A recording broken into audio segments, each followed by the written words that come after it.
الصفحة الرسمية لولاية قلمة et on a lancé un grand programme d'amélioration urbaine au niveau de Guelma et sur les 34 communes de la Guinée. Et voulant sortir un petit peu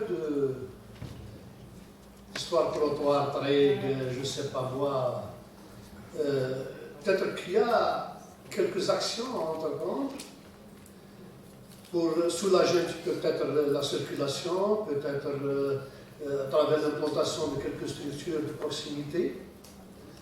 On a quelques structures de proximité qu'on va injecter un petit peu. Vous appelez ça cité ségrégée. Hein? On l'a marginalisé, quoique le terme ne bouge plus parce que c'est notre forte un petit peu. Normal. Il y a quelques imperfections peut-être qu'on doit rectifier, ouvrir quelques axes peut-être, ou fermer d'autres, pour fluidifier un petit peu la circulation, que ce soit piétonne ou automobile. Beaucoup de choses qu'on va faire, mais je profite de vos compétences pour faire ensemble. Raison pour laquelle que le bureau d'études qui est chargé de nous accompagner dans cette action, j'ai veillé à ce qu'il soit de Guelma. Pourquoi Guelma? Et tous les architectes sont de Guelma. Parce qu'ils يعرفوا المشاكل تاع Guelma وحابين نعالجوهم. C'est l'urbain, mais les architectes, c'est M. Darjem qui est un de vos étudiants, que j'ai rencontré comme ça, وتمنيت باش هو تمنى ثاني باش يخدم بلادو. عطيناه الفرصه هذه وكان مسرور. Il est en train de faire un excellent travail avec un excellent travail في بزاف امور في بزاف افكار. Soit à travers M. Bardjem, soit à travers votre M. Alkma, soit le site. تعطونا الاقتراحات تاعكم وناخذوها ان شاء الله بعين الاعتبار ولا تكون عن طريق السيد علقمه تجينا ونعاودوا نطرحوها ثاني avec la direction de l'urbanisme et tous les acteurs لان احنا الهدف تاعنا هو تحسين الحضاري لمن. Je fais pour qui d'abord? On fait comment et on fait pourquoi. Si on arrive à répondre à ces trois questions, on réussira. Avec vous. Merci.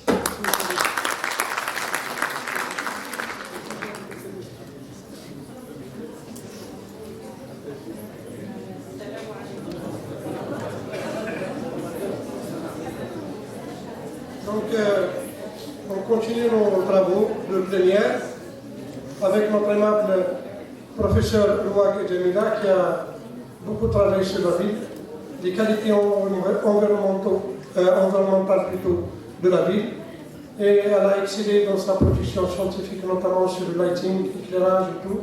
Donc elle a produit beaucoup de connaissances en la matière, elle a encadré beaucoup de doctorats. Donc je lui donne la parole avant de faire la synthèse de ces deux plénières en tant que président de cette plénière, et on va continuer après cette plénière les travaux en atelier ou en session qui seront présidés bien sûr par des éminents professeurs des universités algériennes, que je les félicite d'être aussi parmi nous. Je les remercie d'avoir donné de leur précieux temps pour nous, pour diriger, parce que attention, les présidents de session, c'était les clés de la voûte de la réussite de cette festivité. Je remercie d'avance ces présidents de session et je donne la parole à Madame la professeure. Merci beaucoup, M. Alkma. Shukran. Salam alaikum. Bon, je vais vous demander d'être patient, de me supporter un quart d'heure. Je sais que vous avez très faim. Malheureusement, vu les conditions, je suis obligée de les prendre sur votre pause déjeuner. Ça ne va pas être long. Et je vais vous dire que, bon, c'était à peine la semaine passée, enfin ça fait même pas une semaine, que j'ai été contactée par le professeur Alkma pour me demander de préparer quelque chose pour la plénière. Et j'ai opté pour ça. C'est vrai que moi, quand je travaille sur l'environnemental, c'est plus la qualité environnementale en réalité. Mais là, il faut parler d'une manière un peu plus générale. Donc, à l'origine, vous avez comme intitulé ces villes, climat, environnement et durabilité. J'ai résumé ça en climat urbain, environnement et durabilité, dans un souci d'éclaircir, enfin d'être un peu plus bref. Donc, sans plus tarder, qu'en préambule, je dirais que tout le monde doit, enfin, on est conscient. Et puis, selon les chercheurs Domenech et Picouet de 2002, en 2002, la civilisation humaine est à l'ère de l'urbain. Et puis là, vous avez le taux réellement des résidents des villes qui passe de 29% en 1950 jusqu'à 80% en 2035. Ceci est étayé aussi par les rapports de l'ONU Habitat en octobre 2019. Et ce taux, il a été confirmé qu'il pourrait avoisiner, enfin c'est des estimations bien sûr, pourrait avoisiner les 90% en 2050 dans les villes d'Asie et d'Afrique, d'où réellement l'intérêt et l'importance de se pencher sur le problème des villes. Bien entendu, les questions environnementales ne peuvent pas être dissociées de la pensée sur le devenir de la ville, conjuguées au climat, bien sûr, notamment le changement climatique, et puis avec bien sûr le postulat de durabilité. Le changement climatique, il est largement tributaire de l'émission des gaz à effet de serre, GES, tout le monde en a entendu parler plusieurs fois. Et puis par les villes, les gaz à effet de serre, je dirais par les villes qui avoisineraient les 60%. Ça, c'est toujours aussi dans les rapports de l'ONU Habitat. Et juste pour rappel, surtout pour les doctorants, ces rapports, vous pouvez les trouver sur Internet très à l'aise. Bien sûr, vous avez dans les deux paramètres, donc composante ville et climat, ça vous donne le climat urbain. Mais il faut réellement là, je dirais, conjuguer tout cela et puis essayer de combiner tout cela et de trouver un compromis pour atteindre une certaine durabilité. Pour rappel, justement, le climat, il est catalogué selon 4 types. Allons du macroclimat, passons par le mésoclimat. Mais ce qui nous intéresse le plus en tant qu'architecte, c'est généralement architecte et urbaniste, bien sûr, c'est le climat local, le topoclimat c'est-à-dire qui concerne les villes. Et puis vous avez aussi le microclimat. Et généralement, les architectes, c'est-à-dire qu'en travaillant sur l'environnemental, c'est plus le microclimat urbain. La notion de climat, ça c'est juste un petit rappel, je ne pouvais pas quand même faire cette communication ou bien cette intervenir sans rappeler les travaux de Vitruve. Donc la notion de climat, en réalité, c'est loin d'être un concept récent comme les gens le pensent. Ça remonte réellement à la genèse des villes et mes collègues ici qui travaillent sur l'HCA le savent très très bien. En l'occurrence, je citerai le docteur Bencherif Mariama. Et puis faire la ville avec le paramètre climat, il a interpellé des érudits depuis l'Antiquité. Je citerai ici, je ne citerai que Vitruve, qui affirma l'importance du climat comme élément déterminant dans le tracé urbain des villes, comme dans la conception architecturale. Et là, j'ai décidé de mentionner que deux de ces orientations, là où c'est-à-dire il confirmait qu'il fallait éviter les vents et la chaleur du sud ainsi que l'humidité excessive. Et puis pour les constructions, elles doivent se conformer à la diversité du climat. Et c'est ce qu'il faut retenir. Cette démarche, elle s'inscrit aussi dans la durabilité, déjà à l'époque, qui dépend considérablement d'un bon compromis entre le climat urbain, l'environnement et l'efficacité énergétique. D'une manière générale, s'il faut rappeler les facteurs naturels et anthropiques qui interagissent avec le climat urbain, on a bien sûr plusieurs facteurs naturels comme la latitude, position géographique, couverture du sol, etc. Mais on a pour surtout les activités anthropiques, les émissions de pollution, GES notamment, émissions de chaleur anthropique, la densité, effectivement, la taille, structure, etc. Bien sûr, le point d'eau, les points d'eau et le relief. En image, ça donnerait à peu près ça. Donc, tout ce qui pourrait affecter un climat en milieu urbain et interagir directement avec son microclimat urbain. On a bien sûr la pollution industrielle, le transport, c'est connu, le congestionnement, de toute façon dans les villes algériennes d'une manière générale, Constantine en particulier en tous les cas, et bien d'autres villes, même Alger. Il y a aussi les pollutions atmosphériques de certaines villes, comme ici c'est une ville en Chine, là c'est Mexico. Et puis les climatiseurs, chauffage, là c'est, je ne sais pas si vous les voyez, mais c'est toute une série de climatiseurs, ça c'est à Hong Kong. Et puis le problème réellement du minéral qui, parfois il domine réellement le végétal, le relief, tout ça, ça a un rapport avec les climats. Parmi les exigences requises ou recommandées, le débat inhérent à la situation des villes face au double enjeu de la durabilité et de l'adaptation au climat, ou plus précisément au changement climatique, c'est une constante de l'actualité à l'échelle mondiale. Là, c'est dans les infos tous les jours, pratiquement. Pour lutter justement contre les changements climatiques dans les villes, certains organismes, entre autres, on a l'ONU Habitat, Banque mondiale de l'Alliance, les villes, PME, etc., ils ont mis en place ce qu'on appelle le programme de travail conjoint afin d'aider les villes les villes des pays en voie de développement. Malheureusement, ce qui se passe, moi je le dis, ça n'engage que moi, généralement les plus grands pollueurs, c'est pas réellement les pays en voie de développement, c'est plus les pays développés, mais malheureusement les pays en voie de développement subissent, et vous savez très bien, pour plusieurs facteurs que vous connaissez. On a aussi parmi les recommandations, on a le rapport de 2018 du groupe d'experts intergouvernemental sur l'évolution du climat, qui insiste sur le fait d'essayer de limiter le réchauffement climatique à 1,5 degré Celsius, nécessiterait des changements rapides, radicaux et sans précédent dans tous les domaines de la société. Et ça, c'était un peu dans ce parlait monsieur professeur Dib tout à l'heure, donc si c'est dans tous les domaines, c'est que ça touchera aussi bien la construction que les comportements, etc.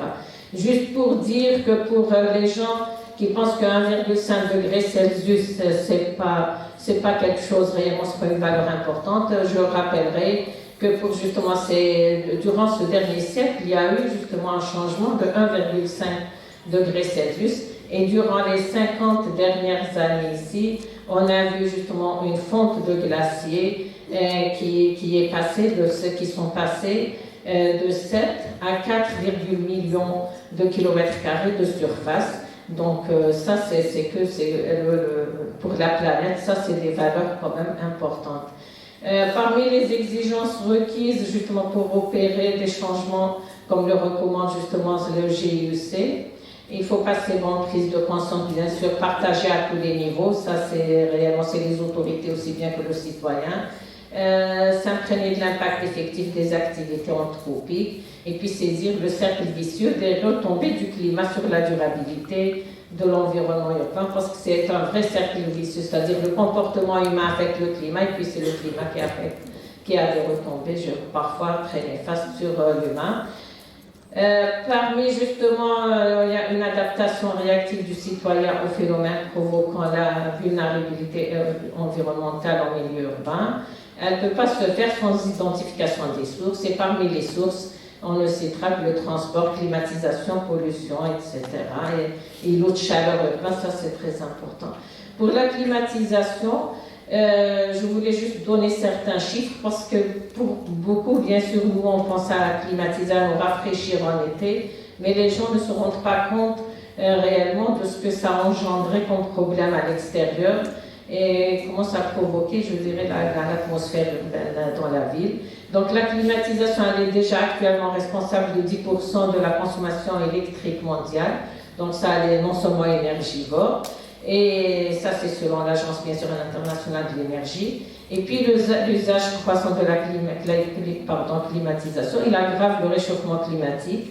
Et puis, chaque année, ils sont vendrés, je dirais, bon, ça, c'est les unités, et ça, on le sait, on le vit quotidiennement.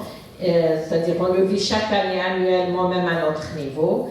D'unités en nombre total estimé à 1,5 milliard. Et le problème, c'est que ce total, il sera encore amené à tripler, je dirais, d'ici 2050. Mais le plus grand souci, c'est justement cette décharge externe de ces climatiseurs en matière de GES, etc., et de dioxyde de carbone, ce qui affecte après la qualité de l'air extérieur. Pour le chauffage, c'est la même chose. Non seulement il est énergivore, je ne citerai ici que ce qui se passe en Algérie. Le chauffage représente les 2 tiers de la consommation énergétique du parc de logement en Algérie. Elle a atteint les 41%. Ça, c'est la crue. C'est très récent. C'est des statistiques de 2019, de février 2019. Et puis, dans le cadre, bien sûr, du programme national d'efficacité énergétique, l'objectif fixé est de réduire de 10 à 15% cette consommation énergétique d'ici 2030. En plus, le plus grand souci, c'est aussi tous ces gaz, c'est-à-dire parce que c'est-à-dire le chauffage, il y a des polluants qu'il émet à l'extérieur, mis à part à l'exception de l'éclairage électrique qui reste très propre. Et puis il y a donc ça avec les gaz qu'il émet à l'extérieur ajouté aux autres gaz de transport, etc. Ça réellement, ça crée un autre problème et ça amplifie aussi le phénomène de d'ICU. L'îlot de chaleur, il est réellement à prendre en charge très correctement, surtout, je dirais, par nos chercheurs, mais même pour les gens qui s'intéressent à la qualité puis à rafraîchir à la consommation énergétique dans les villes. Donc ici, c'est la température de l'air dans les secteurs urbains. Qui est dense, la température de l'air des secteurs urbains denses est sensiblement plus élevée qu'aux alentours. Ça, c'est un peu le phénomène connu sous effet sous îlot de chaleur urbain ou bien effet d'îlot thermique. Cette image, c'est un peu ce que vous retrouvez tous sur Internet. Par contre, ça, c'est un travail qui a été fait par un jeune chercheur. À l'époque, c'était pour son magistère, et puis maintenant, il est en train de faire son doctorat. C'est les gens qui connaissent les gens de Rouat, c'est un enseignant, c'est Amir Rachid, il est enseignant à l'université de Rouat. Mais moi, ce que je voudrais ici vous dire, c'est que, par exemple, comme il a comparé les deux Sartefilat et Ibn Izkin, il a trouvé qu'un îlot de chaleur, en effet, était présent, surtout durant la journée, sur les deux entités. Tout en aussi, parmi ces résultats, il a pu confirmer que le nouveau XA provoqué avait 3 degrés de moins que l'ancien. J'expliquerai tout à l'heure pourquoi pour les gens que ça intéresse. Par contre, ce qui a retenu notre attention, c'est que sur les parties boisées, et là c'était un peu dans l'oasis, la température chutait de 10 degrés Celsius pendant la nuit. Et ça, c'était un résultat très très important parce que ça permettait de dire comme quoi tout ce qui est vert est très très important dans une ville. Il y a aussi, ça c'est très important, c'est une investigation qui a été menée par un groupe de chercheurs internationaux. C'était une université anglaise, mexicaine et hollandaise. Et ils ont fait une investigation sur 1692 villes. Ils ont pu déterminer que la composante, justement le paramètre îlot de chaleur urbain, quand il était là, il augmentait de 2,6 fois les charges de la consommation énergétique pour rafraîchir un peu à l'intérieur. Bon, le couvert végétal, tout le monde connaît son rôle, donc il est très important à intégrer un peu dans la ville. Et le problème, c'est que les villes, elles doivent payer justement comme supplément inutile pour la consommation énergétique et l'altération du climat, un prix qui aurait pu être évité en remplaçant toutes les surfaces minérales, pas en les remplaçant toutes, pardon, mais en intégrant de manière, en équilibrant entre le minéral et le végétal, et avec aussi les aires bleues dans leur ville.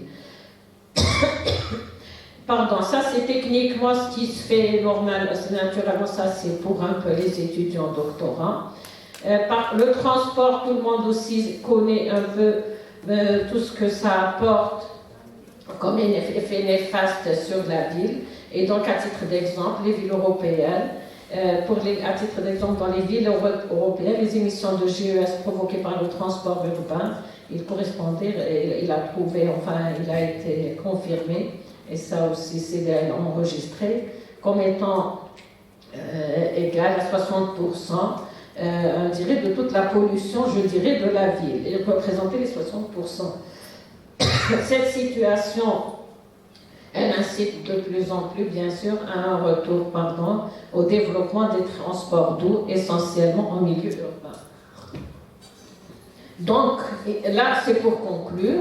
Justement, pour ce qui est de l'avenir, il ne s'agit pas de prévoir, mais de le rendre possible. Ça, j'adore cette citation d'Antoine Saint-Exupéry, c'est dans Citadelle en 1948, édition 48. Et puis, vous avez aussi le secrétaire exécutif adjoint de l'ONU des changements climatiques. Il a déclaré tout simplement « Nous n'avons pas de temps à perdre. Nous n'avons pas de temps à perdre. Le caractère urgent de l'action climatique est absolument critique et nécessaire. Ce qui profite aux plus vulnérables nous profitera à tous. » Et ça date justement de juin 2019. Et pour respecter les fondements du DD, la ville doit être en mesure d'apporter ses propres solutions anticipatrices ou correctrices des aléas auxquels elle pourrait être confrontée. Et là, c'est réellement ces deux images réelles de Constantine et d'Alger, sous parfois juste des pluies un peu torrentielles. Et je vous remercie énormément.